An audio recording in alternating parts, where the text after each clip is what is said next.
자, 요즘 집값 계속 오르고 있습니다. 이 자고 일어나면 뭐 5천만 원, 일주일 지나면 몇 억씩 신고가는 계속 나오는데 한편으로는 이게 나중에 양도세가 얼마 나올지 고민도 같이 커지는 요즘입니다. 특히 나는 지방에 살고 있는데 갭 투자로 서울 아파트 전세 돌리고 있는 분들 어떻습니까? 기본적으로 비과세를 받으려면 내가 실거주를 해야 되는데 그게 안 되니까 일반장이라면 양도세 비과세 적용될 가능성이 없겠죠. 하지만 3년 6개월 뒤라면 충분히 이야기가 달라집니다. 실거주 상관없이 주택 비과세가 가능한 방법, 오늘 이 상생임대주택에 대해서 모든 내용에 대해서 정리해 드릴 테니까 이 영상으로 한 번에 다 정리하시면 좋겠네요.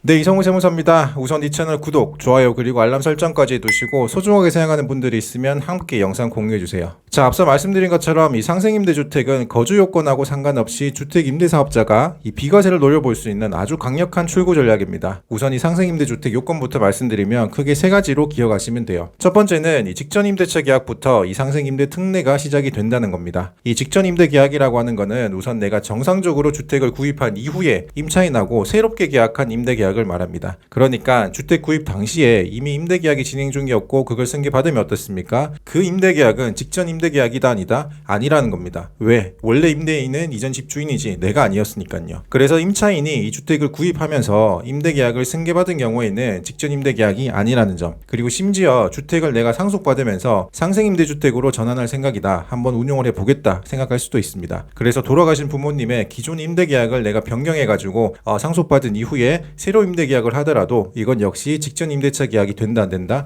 안 된다는 거예요. 그래서 이후에 온전하게 내가 소유권을 가지고 내가 집주인이 된 순간부터 새롭게 계약한 임대부터 직전 임대 계약이 되고 그 이후에 다시 계약을 하면 그게 바로 상생임대 계약이 된다는 겁니다. 그리고 두 번째는 이 상생임대 계약은 언제까지? 이번에 적용 기한이 연장이 되었습니다. 그래서 2026년 내년 연말까지 직전 임대 기간 1년 6개월이 끝나고 또 2년 이상의 상생임대 계약을 해야 비과세 특례가 완성이 됩니다. 그래서 그동안 이 상생임대 계약을 내가 계속 미루셨던 분들이라면 직전 임대 계약을 적어도 언제부터 했었어야 돼요? 올해 2025년 6월 30일부터는 시작을 하셨어야 1년 6개월이 끝나고 바로 상생임대 계약이 들어간다고 했을 때 지금 연장 기한인 내년 12월 31일까지 상생임대 계약이 시작이 가능합니다. 물론 내년 연말이 되면 이 상생임대 주택에 대한 규정 자체가 다시 연장이 될 수는 있겠지만 지금 내가 임대 중이고 또 상생임대를 만들어 볼까 고민을 하시는 분들이라면 우선 직전 임대 계약에 해당이 되는지부터 내가 살펴보고 그 계약이 얼마나 남았는지, 그래서 다음 상생임대 계약을 언제까지 내가 신청할 수 있는지 한번 기간 요건 판단해 보시면 좋겠습니다. 그리고 마지막 세 번째 요건, 이 상생임대주택은 임대 당시에 주택가액에 대한 제한이 있다 없다? 없다는 겁니다. 일반적으로 우리 임대주택에 대해서 우리가 세금 혜택을 좀 받으려고 하면 어떻습니까? 대부분은 수도권은 6억 이하, 지방은 3억 이하의 주택으로 제한하는 내용들이 많습니다. 하지만 이 상생임대주택은 10억이든 20억이든 30억이든 가액 제한이 없다는 점, 그리고 임대주택이라고 해서 내가 지자체나 세무서에서 별도로 임대사업자로 등록할 필요가 역시 전혀 없기 때문에 민간 임대주택 특별법에 따라 가지고 단기 장기로 정하고 있는 의무 임대 기간보다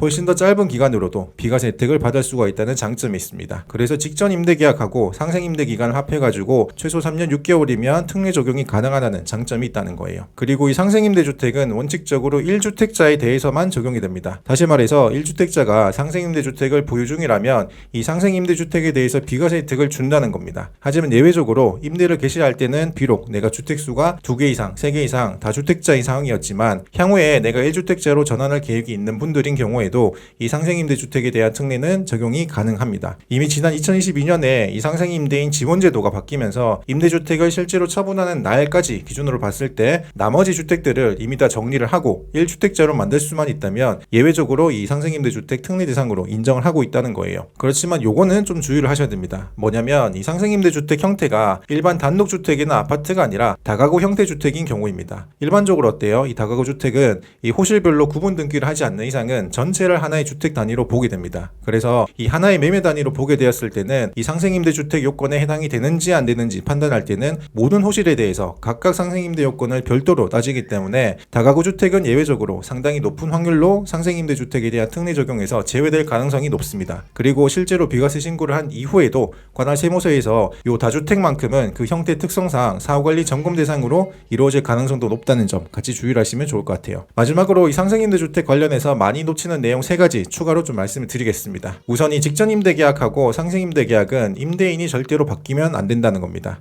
예를 들어서 내가 전세계약을 주고 있는데 세입자 입장에서는 어때요? 이 계약갱신 청구권이라고 하는 권리를 2+2로 한 번 더 쓸 수가 있습니다. 그래서 세입자는 직전임대계약하고 상생임대계약이 같은 사람일 수도 있고 또는 다른 사람이 될 수도 있습니다. 충분히 그럴 수가 있는 거예요. 그렇지만 임대인은 모두 같아야 됩니다. 그러니까 직전임대계약에 대한 임대인하고 이 상생임대계약에 대한 임대인은 모두 같은 사람이어야지만 이 특례 적용이 완성이 된다는 겁니다. 예를 들어서 이 직전임대계약은 이 집주인인 남편이 정상적으로 임대인으로 계약을 하고 보증금 수령도 남편 통장으로 받았지만 이 남편이 신용불량자가 중간에 돼버리는 바람에 이 상생임대는 어떻습니까? 배우자인 아내 명의로 임대계약을 대신하게 한 경우에는 이때는 상생임대 특례 적용이 된다 안 된다? 안 된다는 점 주의를 하시면 좋겠고요. 그리고 우리가 임대를 주다 보면 이 직전임대계약하고 바로 상생임대를 진행을 하고 싶은 게 제일 좋겠지만 중간에 세입자가 없어가지고 의도치 않게 공백이 생기는 경우가 있습니다. 하지만 걱정할 필요는 없어요. 이 두 계약 사이에 임차인이 없어가지고 얼마나 공백 기간이 오래 지속이 되든 그리고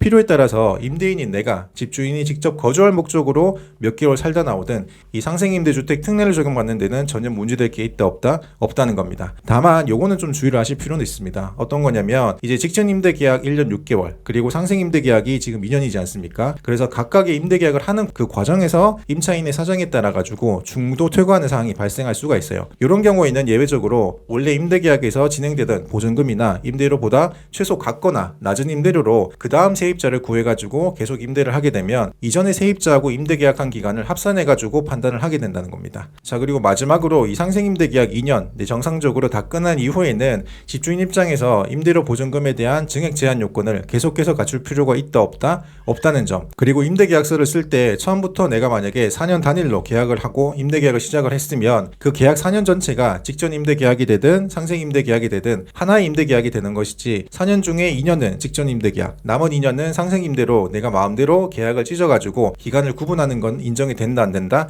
요건 안 된다는 것도 최근 예교에서 쟁점으로 다룬 부분이기 때문에 함께 알아두시면 좋겠습니다. 자, 오늘은 이 상생임대주택 관련해가지고 상담할 때 다양하게 실수가 발생할 수 있는 부분 살펴봤습니다. 대부분은 이 임대계약서 작성하는 순간부터 잘못돼가지고 이게 직전 임대계약도 아니고 상생 임대계약도 아니고 정말 이도저도 아니게 된 사항을 많이 봤기 때문에 영상으로 오늘 정리했습니다. 이 상생 임대주택은 의무 임대 기간이 적용되는 여타의 다른 임대주택들하고 비교할 때 요건도 그렇게 까다롭지 않으면서 3년 6개월이라고 하는 비교적 짧은 기간 안에 내가 실거주가 안 된 상대적으로 고가의 주택들을 비과세로 내가 정리할 수 있는 유일한 세법상 출구이기 때문에 잘 활용하시면 좋을 것 같습니다. 자, 이번 영상이 도움이 되셨다면 구독과 좋아요 부탁드리고 알람 설정까지 두시면 가장 먼저 도움되는 절세 정보 확인하실 수가 있습니다. 다음 영상에서 뵐게요.